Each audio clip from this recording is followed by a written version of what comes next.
ام المومنین سیدہ عائشہ رضی اللہ تعالی عنہا فرماتی ہیں کہ حضرت خولہ بنت حکیم مجھے ملنے آئیں۔ یہ بڑی خوبصورت وجیع الشکل خاتون تھیں اور بہت نفیس طبیعت کی مالکہ تھیں اور خوشبو بہت اچھی لگاتی تھیں اور خوش لباس تھیں، لیکن جب وہ مجھ سے ملیں تو ان کے کپڑے میلے کچیلے تھے، تو مجھے حیرت ہوئی۔ تو میں نے کہا کہ یہ کیا میں دیکھ رہی ہوں؟ تو اس خاتون نے کہا کہ حضرت عبداللہ ابن رواحہ اور میرے شوہر عثمان بن مظعون رضی اللہ تعالیٰ عنہ اور دیگر کچھ اصحاب نے اپنی راتوں کو عبادت کے لیے مخصوص کر لیا ہے اور دن کو وہ کثرت کے ساتھ روزے رکھتے ہیں اور گوشت نہیں کھاتے۔ تو میں بھی پھر ذرا اپنے آپ کو اس طرح سے آراستہ نہیں رکھتی کہ ان کا جو ذوق عبادت ہے اس میں میرا لباس مخل نہ ہو اور ان کی توجہ میری طرف مبذول نہ ہو۔ ان کا ایک شوق ہے تو اس شوق میں لگے رہیں۔ ام المومنین نے ان کے جانے کے بعد یہ بات حضور علیہ السلام کو بتائی کہ خولہ آئی تھیں اور انہوں نے یہ کہانی سنائی ہے۔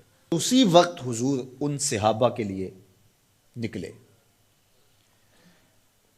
وہ جہاں بیٹھے تھے حضور وہاں جا پہنچے، اور حضور اتنی جلدی میں تھے کہ حضور نے اپنے جوتے بائیں ہاتھ کی شہادت والی انگلی میں پکڑ لیے، اور حضور وہاں جب پہنچے تو فرمایا تمہارا کیا معاملہ ہے؟ تو انہوں نے کہا جی ہم رات قیام کرتے ہیں، دن کو روزے سے ہوتے ہیں، گوشت نہیں کھاتے، اس میں ہم خیر کے طالب ہیں۔ تو آقا کریم علیہ السلام نے ارشاد فرمایا کہ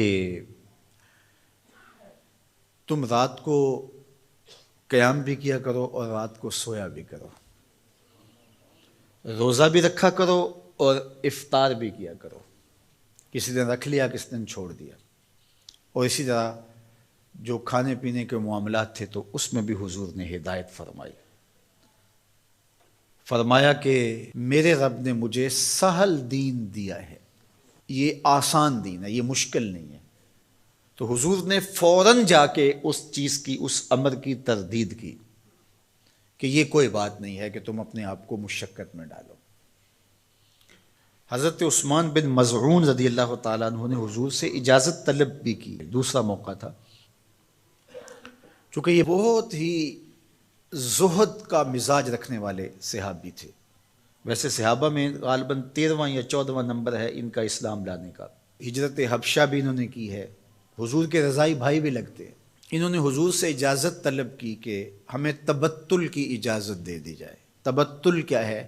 کہ سب سے کٹ کے اللہ کے ہو جائیں، اور یہ جز وقتی تبتل اختیار کرنا اس کی ہمیں تلقین کی گئی ہے۔ وَتَبَتَّلْ إِلَيْهِ تَبْتِيلًا، اللہ نے قرآن مجید میں اپنے محبوب علیہ السلام سے کہا محبوب کبھی کبھی سب سے کٹ کے اس طرح کا رنگ اختیار کیا کرو، اور یہ ہمیں بھی تلقین ہے۔ کبھی کبھی دن میں ایک مرتبہ آدھے گھنٹے کے لیے، 2 گھنٹے کے لیے موبائل بھی بند ہو، دروازہ بھی بند ہو، لائٹیں بھی کم کر لی جائیں، مسلح ہوں، آپ ہوں، آنسو ہو اور جذب ہو رہے، اس کا کوئی گواہ نہ ہو، اس کی ویڈیو بنانے کی ضرورت نہیں ہے، اور صبح بتانے کی بھی ضرورت نہیں رات مجھے بڑا رونا آیا۔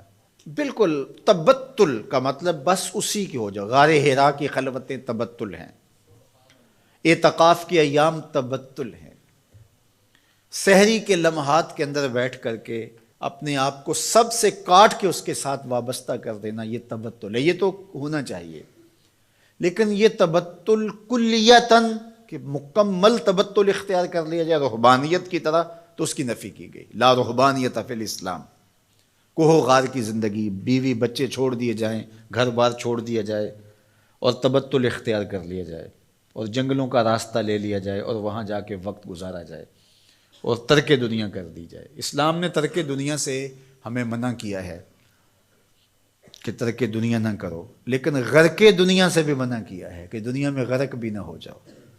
صوفیہ فرماتے ہیں دنیا میں ایسے رہو جس طرح کشتی پانی میں رہتی ہے، کہ پانی میں رہتی ہے لیکن پانی کو اپنے اندر نہیں آنے دیتی، چونکہ کشتی پانی میں رہے تو خود بھی تیرے گی، اپنے اوپر بیٹھنے والوں کو بھی ساحل پہ لگائے گی، لیکن اگر پانی کشتی میں آ گیا تو کشتی کو لے ڈوبے گا، کشتی کے مسافروں کو بھی لے ڈوبے گا۔ کہا تم دنیا میں رہو، دنیا تمہارے اندر نہ رہے۔ اگر دنیا تمہارے اندر آ گئی تو پھر تمہارا کچھ بھی باقی نہیں بچے گا۔ من نظر الی الدنیا نظر الحب اخرج اللہ تعالی من قلبہ نور الیقین والزہد۔ جو دنیا کی محبت میں غرق ہو جاتا ہے، اللہ اس کے دل سے زہد اور تقوی کے نور کو کھینچ لیتا ہے، پھر اس کے پلے کچھ بھی نہیں رہتا۔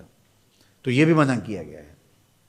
لیکن دنیا ہی ترک کر دی جائے، دنیا ہی چھوڑ دی جائے اور کوہ و غار کی زندگی اختیار کی جائے، تو انسان کو اللہ نے بنایا ہی اسی لیے ہے کہ اس سے افزائش نسل ہو، معاشرت پیدا ہو، احکام شریعہ ہیں۔